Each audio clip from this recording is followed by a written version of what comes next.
Deus proverá. Poxa vida, mas eu tenho que prover para minha família. Sim, mas não adianta nada você conseguir prover um período curtinho e morrer mais cedo, porque o motor vai bater biela, vai dar problema, e sua família vai ficar desamparada. O resto, você foi. Só crente vou para agora. Parabéns, né? Quem provê essa família. Então, moderação no trabalho. Ah, mas tem momentos na minha vida que não tem jeito, eu dou 2 empregos, tá? Ok, isso acontece, tá? Mas que seja realmente transitório, que você se organize para que seja o mais transitório possível. O problema é que quando começa a entrar o din-din, você gosta da poupança lá, do saldo azul, tudo bem, e não abre mão dos rendimentos às custas da sua ausência, às vezes, na casa. Pastores acham que são feitos de titânio. Vocês têm que descansar, meus irmãos. Pastor tem que descansar. Direto eu tenho que puxar a orelha de pastor. Acho que não tem que descansar, tem que descansar. Tem que dar um repouso também. Por quê? É sinal de que se eu não trabalhar com a força do meu braço, vai faltar. Uai, e os filhos do campo? Como é que é? Fala. Não trabalham nem péssimo. Nem Salomão, em toda a sua glória, se vestiu como deles. Provisão do Senhor. Você não vai ser preguiçoso, mas tem que tomar cuidado com o excesso. E recreio. Alguém consegue identificar que raio de desenho é esse que eu coloquei aqui? Está vendo? Escalada. Rapel, muito parecido também, e vai entrar nesse critério. A escalada, queridos, dessa escalada livre, que eu estou ilustrando, é fatal se houver qualquer descuido. Ou se pegar uma pedrinha e estava assim, morreu. Olha só o ângulo que está ali. Rapel, se falhar o equipamento, morreu. Base jump. Base jump, os caras vão no prédio, eles vão no precipício, amarram uma gominha nas costas, grossa gominha, e pulam. Certo? Se a gominha arrebenta, morreu. Qual o objetivo desses esportes? Adrenalina, sentir aquela sensação, e bota a sua vida em risco por um motivo fútil, tolo. E existem vários outros semelhantes a esse, né, que podem trazer um risco à vida, ok? Então temos sempre que ter essa prudência. E aqui a gente fecha a primeira parte do estudo, que são as proibições, o que nós não podemos fazer para não quebrar o 6º mandamento, tá? Então, como eu disse, a queda trouxe a deturpação do nosso imago Dei, não só física, mas ontológica, abrangendo além do corpo, a razão, a vontade, as emoções, a consciência, o coração. Desse modo, a natureza carnal presente em todos nós, se for deixada livre para seguir seu curso, tende a preguiça, sedentarismo, glutonaria, bebedeira, lascívia, promiscuidade, prostituição e até insegurança no porvir, e pode dar aí na hiperatividade, estresse. Todas essas situações de alguma forma levam então à queda do 6º mandamento, ok? Então a gente vai passar agora para os preceitos positivos. Ok, César, você falou um tanto de coisa que não se deve fazer com risco de quebrar o mandamento, mas o que ele nos ordena? O que o 6º mandamento, não matarás, nos orienta a fazer? Nós vamos avançar então uma pergunta que tem no Catecismo 135, Westminster, que é muito legal. Diz assim: quais são os deveres exigidos desse mandamento? Letra A: todo o empenho e cuidado, todos os esforços legítimos para a preservação da sua vida, da nossa vida e a dos outros. Resistir a todos os pensamentos e propósitos, subjugando todas as paixões. Evitar todas as ocasiões, tentações e práticas que tendem a tirar injustamente a vida de alguém. E letra D: uso imoderado de comida, bebida, remédio, sono, trabalhos e recreios. A gente vai ver didaticamente cada uma dessas passagens, tá? Então nós temos que fazer o quê? Todo empenho e cuidado, todos os esforços legítimos para a preservação da nossa vida e a dos outros. Não devemos entender como uma escolha, como uma opção. Eu sou crente, creio no Senhor, quero glorificar a Deus com o meu corpo, sei que eu sou imago dele, e eu vou escolher, deixa eu ver se eu vou ter uma vida saudável ou não. Não, você não tem escolha, você tem que obedecer. Você tem que obedecer os seus mandamentos, não é optativo. Obedeça, não é uma escolha, responsabilidade que você tem. Devemos conhecer e divulgar as práticas de segurança ou os cuidados ordinários que tendem a proteger, preservar a vida, panela no fogão, proteção de tomada, produtos de limpeza em local seguro e várias outras coisas. Varões, a responsabilidade primordial é de vocês. Cuidado com esses itens na sua casa, orientar esposa e filhos, né? Cabo da panela, não pode ficar para fora do fogão, tem que ficar para dentro. Neném, criança chega lá, dá uma passada, então está ocupado, deu uma traseirada na cabo da panela com gordura. Cuidado, muito cuidado, tomada com o neném pequenininho. Estou vendo cães brancos aqui, já cresceu a roça. Bota o silicone lá, a tomada de silicone que breda, com o neném enfiar os dedinhos. Vários itens de segurança que a gente pode tomar para proteger os nossos queridos, que são cuidados que a gente deve promover para a nossa família. Os homens devem estar preparados para proteger e defender as suas casas e famílias e os mais fracos, tanto evitando essas situações de risco, quanto, se necessário, for até enfrentando o ofensor. Isso também é obedecer o sexto mandamento. Você proteger, dando sua vida e, se acontecer, infelizmente, tirando a vida dele. Você obedece o sexto mandamento. Entrou no conflito lá com o humilhante, o cara que estava armado, ia usar, ia matar, morreu. Sinto muita autoridade, vamos em frente, mas não vou deixar fazer o mal para a minha casa e para a minha família, não. Okay? Letra B, então, resistir a todos os pensamentos e propósitos, subjugando todas as paixões. Texto de Paulo à igreja da Galácia, capítulo 5, Gálatas 5, 13, 14, nos diz: porque vós, irmãos, fostes chamados à liberdade, porém não useis a liberdade para dar ocasião à carne, sejante servos uns dos outros pelo amor, porque toda a lei se cumpre em um só preceito, a saber, amarás o teu próximo como a ti mesmo. Sim, estamos na graça, fomos libertos, vivemos na liberdade, porém não podemos dar ocasião à carne. Nós somos libertos do pecado, não somos mais escravos do pecado, mas agora somos escravos de Cristo. Ele é o nosso mestre, Ele é o nosso Senhor. Não podemos dar ocasião à carne com preceito, com a suposição de: eu sou livre no Senhor Jesus, fui comprado pelo sacrifício de Cristo, estou livre, posso fazer o que eu quiser. Não, menina, não. Você pode fazer o que o Senhor te orienta. E tem um negócio que se chama lei moral, e no sexto mandamento ele te diz: não matarás. E são vários os desdobramentos que estamos vendo que o Senhor te dá neste preceito. Tem que tomar cuidado. A sua satisfação, desejo de obtenção de prazer, não é desculpa ou não é autorização para você fazer o que te der na telha. Eu gosto tanto do meu doce, da minha gordurinha, não sei o que. Ok, mas se aconteceu de você, com esse magro-dele que você tem, assim como eu, estar deturpado em alguma área que o médico, que é aquele que Deus colocou na sua vida para te abençoar, diz assim: tem que cortar o açúcar aí, agora nesse momento, porque é o risco de diabetes e tal. No futuro pode ser, beleza? Obedeça, para a glória de Deus. Não, mas Deus pode me curar? Pode, com certeza. E vi muitas curas na minha vida na medicina, muitas, e outras não, como foi com um cara chamado Paulo, que Deus lhe deu um espinho na carne, mensageiro de Satanás, e ele orou 3 vezes, e Deus falou: minha graça te basta. E se você for faixa preta igual o Paulo, às vezes Deus pode permitir essa enfermidade para o seu aperfeiçoamento. E Paulo fala lá: para que eu não me ensoberbecesse com a grandeza das revelações, foi imposto. Às vezes você está bombando e Deus,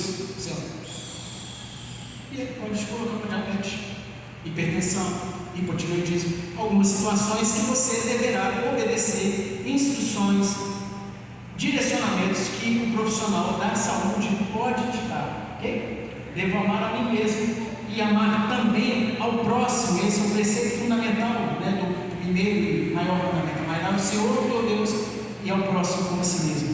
Entre as situações mais comuns e frequentes na prática médica diária estão aquelas enfermidades e males de uma vida desregrada, a vida entregue às paixões, doenças sexualmente transmissíveis, falência do fígado por causa da bebida, falência do fígado e entupimento de artérias por causa da glutonaria, excesso de gordura.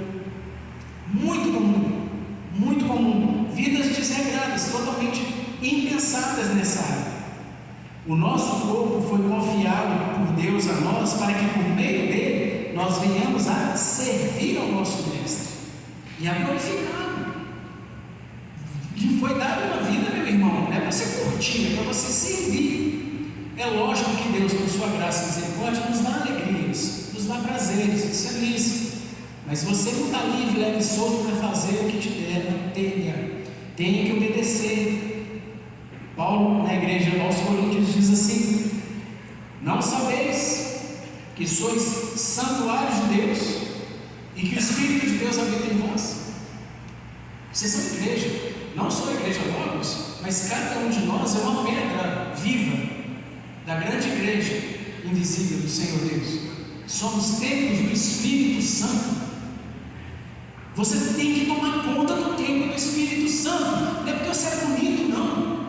É porque você é amado dele. E o Espírito Santo habita em você. Responsabilidade. Ai, coisa chata. Eu sinto muito. Porque toda vez que eu falo, eu tomo na cabeça também. Eu luto com isso. Eu luto com várias situações de paixões, desejos, mas para a glória de Deus e cuidado da minha casa, da minha família, eu não posso me entregar às paixões. Se alguém destruir o santuário de Deus, Deus o destruirá, porque o santuário de Deus, que sois vós, é sagrado. Responsabilidade.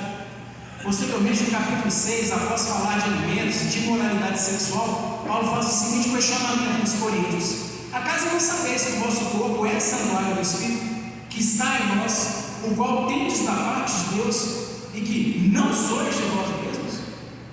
Você está usando emprestado. Você pertence ao Senhor. E no verso seguinte, Paulo exorta: porque fostes comprados por preço, agora pois glorificai a Deus no vosso corpo. Tudo que fizermos, que seja para a glória de Deus. Tudo que comermos, que seja para a glória de Deus. O que deixarmos de comer, para a glória de Deus também. Vemos então que a nossa responsabilidade para o nosso corpo é clara: glorificar a Deus através do uso do corpo. Letra C, que diz: evitar todas as ocasiões, tentações e práticas que tentem a tirar injustamente a vida de alguém. Aí inicialmente você pode falar assim: mas César está doido, como assim eu vou tirar a vida dos outros? Que é isso? Não sou marginal, não. Que é isso? Será? Algumas práticas que todos nós podemos ter em algum momento da nossa vida colocam a vida de outros em risco. Vamos refletir sobre algumas situações que não são tão raras, atípicas, são relativamente frequentes. Quando eu replico uma informação de procedência questionável sobre alimento, área da saúde, vacina, tem muita gente que te ouve, e você replicou uma informação que não tem base, e você está quebrando o seu mandamento, que é da pessoa parar de tomar um remédio. E infelizmente eu já vi isso acontecer. Descompensação hipertensiva, AVC, hemorrágica, estoura o veio cérebro, o cara parou com o remédio da pressão. O remédio da pressão para, sei lá, cabelo no peito. É desse nível, né? As conversas. Outra situação que você pode estar colocando a vida do próximo em risco: o estrada, limite de velocidade é 80, você está lá 120, 140. Não, eu sou bom de roda. Ok, caramba, mas acidentes acontecem. Pode entrar um bicho na sua frente, pode estourar o pneu do carro. Deus, não estou questionando se você é bom de roda ou é. Estou falando que você tem a responsabilidade de proteger aquela família que está vindo de lá para cá, que não tem nada a ver com a sua habilidade enriquecida. E se você perder o controle do seu veículo, você está tirando a vida dos outros. Hatsak, assassinato, por causa do 120. Temos que obedecer, temos que seguir. E no nosso caso, graças a Deus não ocorre, mas beber e dirigir. Eu vou bem, não tem problema. Muito frequente chegar para mim, pronto-socorro, acidentes decorrentes de embriaguez, né, que as pessoas estão. Indo para os finalmente, queridos.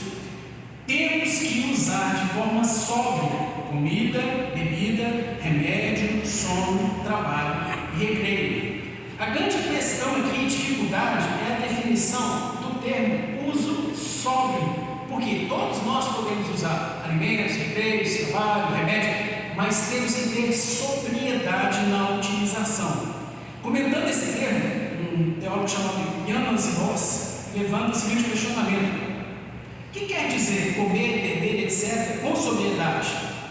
Isso significa usar essas coisas de modo consciente, cuidadoso, temperante, de sorte que não causem dano à nossa saúde física, nem ao estado de alerta da nossa mente. Temos que usar com moderação, prudência e sabedoria. Temor do Senhor é o princípio da sabedoria, e o conhecimento do santo é prudência. Primeiro degrau na sabedoria diante de Deus é você saber que Deus vê todas as coisas, que você tem a responsabilidade diante dele e que você não quer desagradar, você teme desagradar ao Senhor e entristecer o coração de Deus. Você sabe que tudo que você faz tem que estar pesando. Será que agrada ao Senhor ou não? Todas as coisas, em todas as áreas. Deus é gracioso, amoroso, misericordioso, porém Ele é santo e justo. Você é servo do Senhor. Devemos ter uma postura sóbria que avalia todas as nossas ações, considerando-as à luz das Escrituras.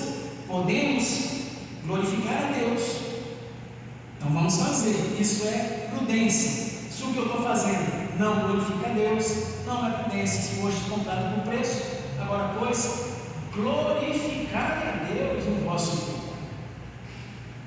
Não é ser chato, é ser obediente. Obediente a quem? Ao Senhor, que nos deu a palavra para nos guiar, nos orientar, nos direcionar na nossa vida. A prática de algo, de alguma coisa, de forma imoderada, imprudente e impensada, é aquela que não tem um efeito maior do que o benefício, maior do que os custos. Como assim, César? É o exemplo que eu dei da escalada lá, base jump. Qual que é o objetivo? Qual que é o efeito? Ter adrenalina e ficar leve. Qual que é o risco? Perder a vida. Poxa, não faça. Não faça. Ah, quimioterapia. Qual que é o benefício? Salvar a vida de um câncer. Qual que é o risco? Perder a vida, ter complicações. Está empatado, vamos fazer. Porque se não fizer, está garantido que vai falecer ordinariamente, né, gente? Deus pode e cura. E a igreja tem que orar pela cura. Senhor, cura. Parênteses aqui de uma outra palestra, mas é importante falar. Quando Deus cura um câncer de forma extraordinária, o que nós damos? Glória a Deus. E quando Deus cura o câncer através da quimioterapia e da cirurgia, nós temos que dar glória a Deus. Não acho que Deus só cura extraordinariamente, não. Porque se não for Deus, a cirurgia não dá certo, a quimioterapia vai falir, um antibiótico não vai ter efeito. É Deus. Extraordinariamente, ordinariamente, é Deus.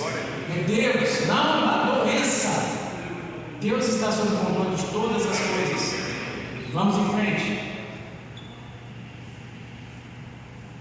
Entendimento e aplicação do termo, então, uso sóbrio, que exige Deus no sexto mandamento: não devo fazer mal, nem me expor levianamente ao perigo.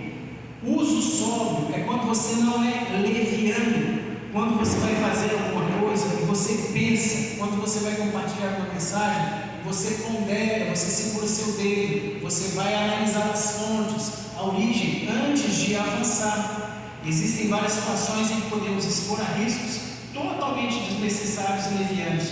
O entendimento ou a compreensão de que Deus é soberano não nos autoriza uma vida displicente, negligente e imprudente. Creio na soberania de Deus, eu creio que Deus tem o controle de todas as coisas. Só que isso não é carta branca para eu sair andando igual doido, desvairadamente, a 120. Uma passagem que a gente usa como referência dessa meditação, quem tiver com a Bíblia pode abrir, mas eu vou ler em voz alta para os irmãos também, em Mateus, capítulo 4, versos 5, 6 e 7. O Senhor Jesus, no seu ministério terreno, foi levado ao deserto para ser tentado por Satanás. E nessa tentação peculiar é do sexto mandamento. E Satanás chega ao Senhor Jesus Então o diabo, estou lendo agora o texto, ok? Mateus 4, 5, 6 e 7. Então o diabo levou a cidade santa, colocou-o em cima do pináculo do templo e disse: se és filho de Deus, atira-te abaixo, porque está escrito: aos teus anjos ordenará a teu respeito que te guardem, e eles te sustentarão nas suas mãos, para não tropeçares numa pedra. Respondeu-lhe Jesus: também está escrito: não tentarás o Senhor teu Deus. Então o inimigo instiga o Senhor Jesus a uma atitude totalmente despropositada, descabida, impensada, imprudente. Pula! Você é Deus, vai dar tudo certo. Jesus falou: não tentarás o Senhor teu Deus. Não tinha propósito, não há nenhuma necessidade justificativa, e Jesus estaria tentando você. Então, todas essas situações em que o objetivo é despropositado, não tem justificativa, você não vai fazer. Ah não, mas Deus é soberano, se não for para a cordinha do base jump vai arrebentar, não vai arrebentar. Ok, mas não tente o Senhor nosso Deus. E vamos concluir, queridos. Nosso corpo nos foi confiado para que por meio dele nós venhamos a servir a Deus, venhamos a glorificá-lo. Ainda que o Senhor nos dê autonomia e liberdade de consciência, pois na Bíblia não tem um catálogo de pode, não existe essas regras, detalhando qualquer prática da sua vida. Essa liberdade não pode ser usada para dar ocasião à carne. Existem situações, hábitos, cujo único benefício é prazer do usuário, do praticante, e que colocam a vida em risco. Devemos voltar a questionar: a promoção de prazer por si só, às custas da sua saúde, glorifica a Deus? Não seria tão prática então a quebra do preceito do 6º mandamento da lei de Deus? Eu sei que é uma palestra que são palavras que incomodam, mas Deus tem me chamado a fazer. Creio que Deus sim faz milagres, e eu sou testemunho de diversos. O material que eu escrevi, a gente cita algumas coisas que eu já testemunhei, dentre elas, paciente que chega para mim com exames de insuficiência renal, fazia diálise 3 vezes por semana. Ah, doutor, eu quero alta, porque eu fui curada pelo Senhor. Médico, pronto-socorro, falei assim: que é isso, tal? Porque imediatamente eu falei: não, doutor, eu estou aqui porque eu quero curar, então eu quero que o senhor peça os exames. Fiz, curado. Eu falei assim: meu irmão, glória a Deus, glória a Deus, me permite pegar os seus documentos, tal, até para ficar de testemunho, para que os homens se espantem diante dessa maravilhosa graça que Deus te deu? Sim, mas o fato de que Deus faz milagres poderosos, feitos tremendos, não tira de nós a nossa responsabilidade de obedecer os seus preceitos. Paulo chega para Timóteo: toma um pouquinho de vinho, mistura com água por causa das suas constantes enfermidades. E outras passagens várias, a gente também cita no material que eu divulgo. Temos a responsabilidade de usar os meios ordinários que Deus nos dá para a preservação do templo do Espírito Santo, que são os nossos corpos. E Deus, na sua lei dada a Moisés, que não teve medo de subir no monte, diz: não matarás. Queridos, eu falei com a liderança e organizadores, eu estou disponibilizando para os irmãos. Eu deixei uma mesa ali no fundo um livro que trata desta palestra de vários outros assuntos, a enfermidade na vida cristã. Dentre eles, a gente vê o surgimento da enfermidade à luz das Escrituras, a evolução da igreja e os posicionamentos com as enfermidades, a rebeldia que a maioria das pessoas, crentes e incrédulos, tem com relação à enfermidade, a providência de Deus através da enfermidade, como Ele usa a enfermidade na vida dos crentes, mais especificamente, de diversas aplicações. No seguinte, lá no capítulo Xodó, que é aconselhamento bíblico, diversas situações de enfermidades, situação de abortamento, reprodução assistida, métodos contraceptivos, uso de álcool, esportes radicais, depois eu citei um pouquinho para vocês, transtornos mentais de comportamento, ansiedade, depressão, e a gente dá uma abordada sempre à luz das Escrituras desses e diversos outros assuntos. Irmãos que tiverem interesse, é só pegar, anota o nome, o telefone, que depois acerta. Tem um Pix lá também, mas não tem necessidade de fazer agora não, tá bom? E que Deus nos abençoe. Pastores, eu estou aberto para perguntas. ao time. Não sei como é que fica, o horário já está cansado, mas fiquem à vontade. Perguntas, queridos, logicamente que tem a ver com o assunto, né, que a gente abordou nessa palestra.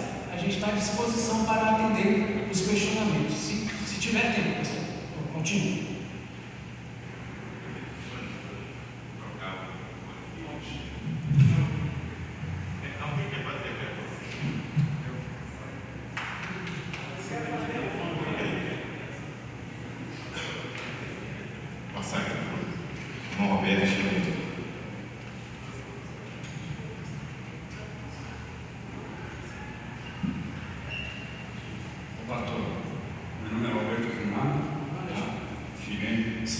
E gostaria de saber a sigla PSA, o que significa? PSA, eu não sei de cabeça, não é neurologia, mas é um agente químico que reage com a próstata, né? A gente libera o PSA na corrente sanguínea, todos os homens têm esse agente químico, e quando ele está muito elevado, é sinal de que pode ter alguma coisa errada na próstata. Então a gente sempre tem que fazer. Homens que têm história na família de câncer de próstata, desde os 35 anos, 40, já pode fazer o PSA, o examezinho de sangue. E o exame do toque, queridos, ótima pergunta que me lembrou também. Temos a responsabilidade de fazer. Você passou de 45, uma vez por ano, faça. Quem vai determinar o próximo exame é o urologista, porque normalmente, hoje em dia, eles não fazem mais anual. Eles jogam